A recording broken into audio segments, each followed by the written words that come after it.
अभी कार्रवाई हुई कहाँ? तो उन पर जो इनाम रखा जा रहा है तो आजकल चोरों छपकों पे भी रखा जाता है। और उन्होंने इतनी दर्दनाक हत्या करी है उनकी, नासिर नदीम जुनैद की। अगर उनकी इतनी दर्दनाक हत्या करने के बाद भी अब तक गिरफ्तार नहीं हुए तो कहीं ना कहीं इसमें कांग्रेस पार्टी का ही हाथ है। जब से देश आज़ाद हुआ सबसे ज़्यादा जो शासन किया देश में कांग्रेस ने किया। लड़की हूँ लड़ सकती हूँ ये नारा प्रियंका जी ने दिया। उसके बाद जितने भी अत्याचार महिलाओं पर हुए, क्या ये उनके साथ आपको खड़ी नजर आई? अगर ये डर और ये भय नहीं होता तो ये आज उनके साथ खड़ी होती, चाहे वो बिल्किस बानो का मामला होता, चाहे नासिर जुनैद का मामला होता। और जब जब ये मॉब लिंचिंग भाजपा शासित राज्यों में होती है तो एक कांग्रेस घड़ियाले आंसू निकाल कर रोती हुई नजर आती है। जब इनके प्रदेश में ये घटना हुई तो आज तक ये उनको गिरफ्तार नहीं कर पाए, उनको दंडित नहीं कर पाए। तो मैं तो यही चाहता हूँ कि सख्त कार्रवाई हो, और कार्रवाई भी फांसी की हो, जिससे कि आने वाले समय में कोई ऐसा ना करे कि गौ माता के नाम पे किसी हिंदू को या किसी मुसलमान को या किसी दलित को काटा जाए या जलाया जाए जिंदा।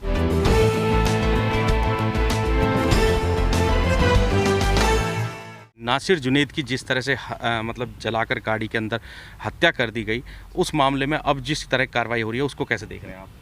कार्रवाई हो रही कहाँ है? कार्रवाई तो उसे कहते हैं जो पकड़ कर तुरंत जेल में डाला जाए। अभी कार्रवाई हुई कहाँ? तो उन पर जो इनाम रखा जा रहा है तो आजकल चोरों छपकों पे भी रखा जाता है। और उन्होंने इतनी दर्दनाक हत्या करी है उनकी, नासिर नदीम जुनैद की। अगर उनकी इतनी दर्दनाक हत्या करने के बाद भी अब तक गिरफ्तार नहीं हुए तो कहीं ना कहीं इसमें कांग्रेस पार्टी का ही हाथ है।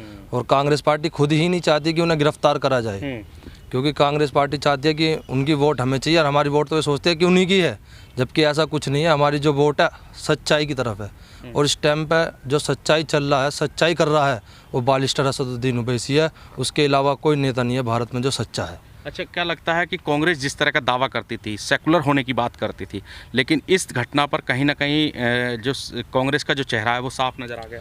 सेकुलर तो है ही नहीं कांग्रेस। कौन कह रहा है सेकुलर? सेकुलर होती तो उसे 2 दिन के अंदर गिरफ्तार कर लेती। प्रशासन क्या नहीं कर सकता?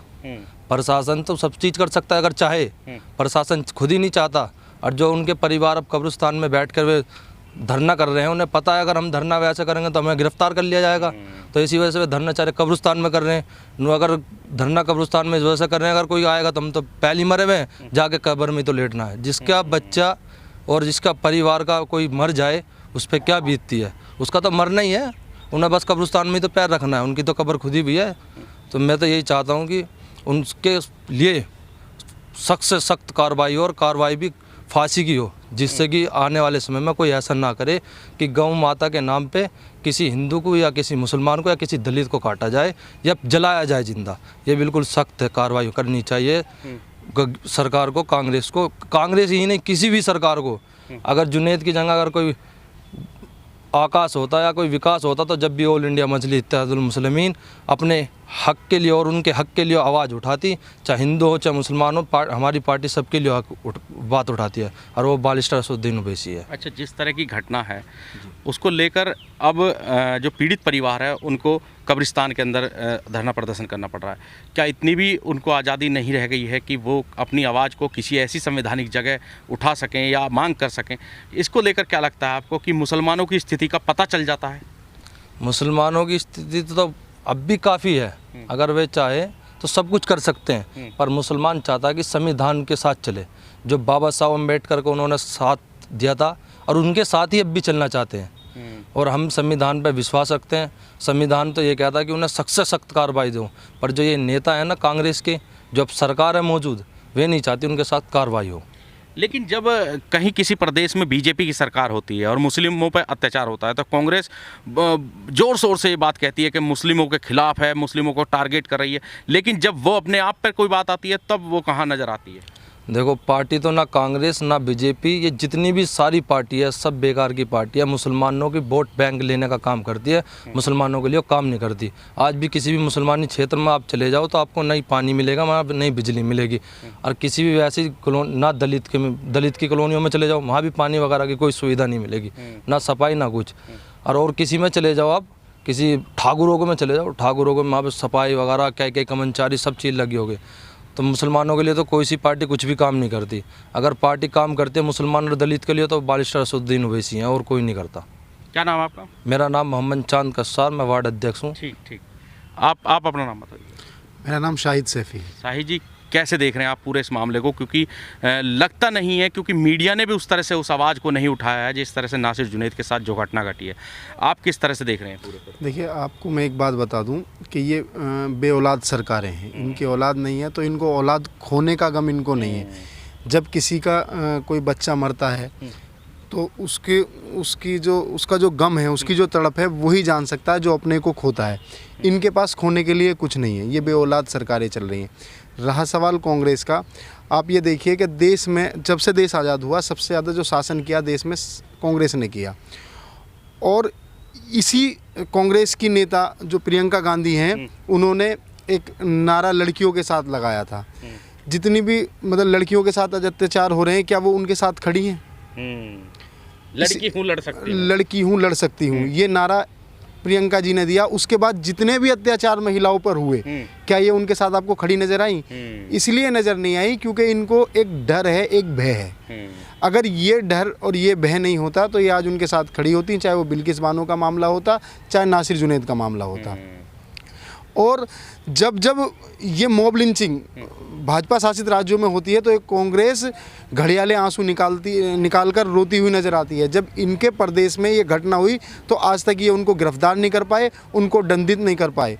और ये परंपरा जो चली, ये सरकार संरक्षक जो प्राप्त गुंडे हैं, जिनको सरकार का संरक्षण प्राप्त है, उनसे ये चली मॉब लिंचिंग की परंपरा। और अब जाकर कांग्रेस शासित राज्य में एंड हो रही है। तो इससे हमें कांग्रेस का चेहरा भी नज़र आ रहा है कि कांग्रेस ने जिस समाज के ऊपर सबसे बड़ा समाज और उसका वोट लेती रही, देश आज़ाद होने के बाद सबसे ज़्यादा वोट कांग्रेस को मुसलमान ने दिया। जब मुसलमानों के हक हकूक़ की बात आई तो वो सबसे ज़्यादा बैकफुट पे नज़र आई। आज भी आप देख लीजिए, जुनैद और नासिर को जब इंसाफ दिलाने की बात आ रही है तो वो सबसे ज़्यादा बैकफुट पर है। उसके अंदर इतनी भी हिम्मत नहीं है फुल बहुमत की सरकार में कि वो अपराधियों को पकड़कर जेल के सलाखों के पीछे पहुंचा सके। लेकिन कांग्रेस अपने आप को दावा करती है, वो सेकुलर होने की बात करती है। सिर्फ ढोंगे नूरा कुश्ती भाजपा और कांग्रेस को हम एक ही नज़र से देखते हैं।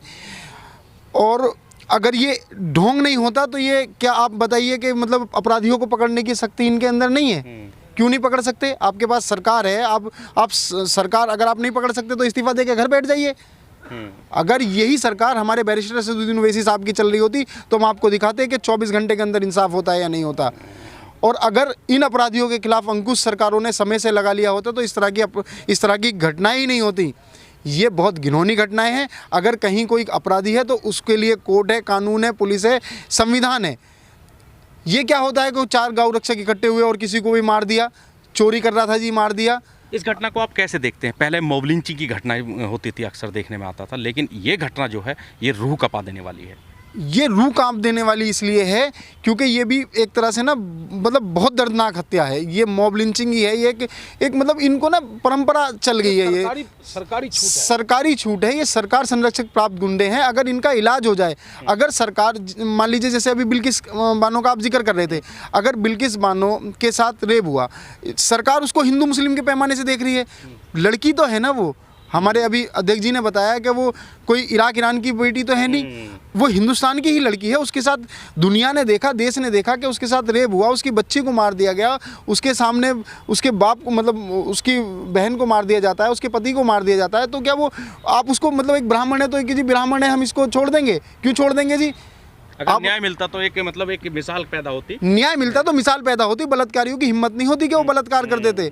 आप नोएडा में एक वाल्मीकि लड़की को मतलब रात के 2 बजे अंतिम संस्कार कर देंगे। क्यों कर देंगे भाई? भाजपा का नेता अगर किसी लड़की को अपने होटल से नीचे फेंक के मार देगा तो आप उसके खिलाफ कार्रवाई नहीं करेंगे।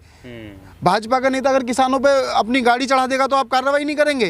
तो इससे क्या हो रहा है कि भाजपा शासित जो गुंडे हैं उनको मनोबल प्राप्त हो रहा है। और वो उनको मनोबल ये है कि हमारी देश पे प्रदेश में हमारी सरकारें चल रही हैं और हमें सरकार का संरक्षण प्राप्त है, हमारा कुछ भी होने वाला नहीं है। इसलिए उनका मनोबल दिन पे दिन बढ़ता जा रहा है। लेकिन यहाँ तो कांग्रेस भी छूती नहीं है, तो हम उसको भी तो बराबर कटघरे में खड़ा कर रहे हैं ना भाई। आप मानिए कि अगर सबने लूटा देश को बारी बारी से, इन्होंने 60 साल लूटा, अब वो 14 साल से लूट रहे हैं। 2014। लेकिन अब क्या कहेंगे? अब परिवार जो है वो कब्रिस्तान में अपना धरना प्रदर्शन कर रहा है, न्याय की मांग कर रहा है।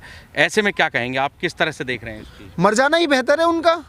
उनका मर जाना ही बेहतर है। जिनके बच्चे को जिनके किसी का वो पति होगा, किसी का वो बेटा होगा, किसी का भाई होगा, जब उनको जिंदा जला के मार दिया गया और उनको इंसाफ तक नहीं मिल पा रहा है, सरकार उनको मतलब गिरफ्तार तक नहीं कर पा रही है, तो उनका मर जाना ही बेहतर है। उनकी स्थिति ये है कि वो एक सार्वजनिक स्थल पे अपना मतलब संवैधानिक अधिकार है उनका धरना करने का, वो भी नहीं कर सकते, तो वो कब्रिस्तान में जाके बैठ गए, भाई मार दो हमें, यहीं हमें भी यहीं दफना दो। जब वो दफना दिए गए तो मुसलमानों की स्थिति इतनी खराब है कि वो अपनी, उनका बच्चा मरा है, वो अपनी आवाज़ भी बुलंद नहीं कर सकते। ये मतलब इतनी दर्दनाक मौत जिसको पूरा देश देख रहा है। मीडिया की भी जिम्मेदारी है कि मीडिया उसको उसी तरीके से उठाए, क्योंकि क्या है कि ये तो हर आदमी अपनी बारी का इंतजार कर रहा है। ऐसा नहीं है कि ये सरकार संरक्षित प्राप्त गुंडे खाली जुनैद नासिर को ही मार सकते हैं, ये किसी को भी मार सकते हैं। लेकिन मीडिया के रवैये पे क्या कहेंगे? मीडिया ने जिस तरह से खबर को इग्नोर किया है, यूँ कहेंगे कि मेन स्ट्रीम मीडिया ने बिल्कुल इग्नोर कर दिया है। छुटपुट खबरों शुरुआत में आई थी, लेकिन उसके बाद कोई मतलब नहीं है। तो इसीलिए तो इसको गोदी मीडिया का नाम दिया गया। अपनी साख खोई जा रही है। आज मीडिया पे लोग सवाल उठा रहे हैं। मैं आपसे बात कर रहा हूँ तो मैं आपको ये कह रहा हूँ कि लोकतंत्र बचाने की जिम्मेदारी मीडिया पर भी है। मीडिया अपना काम नहीं कर रही है तरीके से। अगर मीडिया लोकतंत्र जैसे मीडिया का जो काम है, अगर वो वास्तविकता से करे तो ये न्याय मिलने में मतलब फ़ायदा हो, न्याय मिले लोगों को। सुप्रीम कोर्ट ने भी कहा है कि मीडिया की जिम्मेदारी है, मीडिया अपना काम उसी तरीके से करे जो मीडिया की जिम्मेदारी है। लेकिन सरकार के हित में जो सरकार के फेवर का काम है उसको तो मीडिया थलबल के साथ दिखाएगी, हिंदू मुस्लिम मामला है उसको दिखाएगी। लेकिन अगर जब जुनैद नासिर इंसान है, मरे हैं, उनको जला के मारा गया, तो उसी तरीके से उसको इलेक्ट्रिक मीडिया को और नेशनल मीडिया को जगह देनी चाहिए थी अपने में। कुछ मतलब ये मान लीजिए मोदी जी ने भी कहा था कि गौरक्षक के नाम पर कुछ लोग जो हैं वो गुंडागर्दी कर रहे हैं, तो क्या सरकार का ये मतलब नहीं है, या यूं कहे कि आप इस तरह की कोई मांग करना चाहते हैं कि जो इस तरह के संगठन है जो गौरक्षा के नाम पर, उन पर बैन लगना चाहिए, उनके खिलाफ कार्रवाई होनी चाहिए? देखिए, गौरक्षा अपनी जगह है, लेकिन गौरक्षा के नाम पर किसी को मार देना वो घिनौना अपराध है। उनके खिलाफ सख्त से सख्त कानूनी कार्रवाई होनी चाहिए। गौरक्षा करें वो करें, हमें उनसे आपत्ति नहीं है भाई। उनका जो वो है मतलब उनका रिलीजन है, धर्म है, उनका उसमें विश्वास है, वो करें, हमें उससे कोई एतराज़ नहीं है। लेकिन ये नहीं है कि आप मतलब किसी को भी गौरक्षा के नाम पे मार देंगे। गौरक्षा ले जा मतलब गौ का मांस ले जा रहा थी। जो गाड़ी पकड़ी गई, कई हिंदू उसमें पकड़े गए जो गौ का तस्करी कर रहा था। तो गौ पालन कौन करता है, फिर गौ को बेचता कौन है, बहुत सारे सवाल उठते हैं। आरएसएस प्रमुख ने भी कहा कि इस तरह की जो हरकत कर रहे हैं वो उन पर बैन लगना चाहिए। ऐसा है, इन लोगों का आरएसएस प्रमुख है क्या बताओ, सरकार है ये, इनकी बातों पे लोग क्यों यकीन करें? ये तो वही बयान देते हैं जिससे कि सरकार को लाभ पहुंच जाए, बाकी और कुछ नहीं है।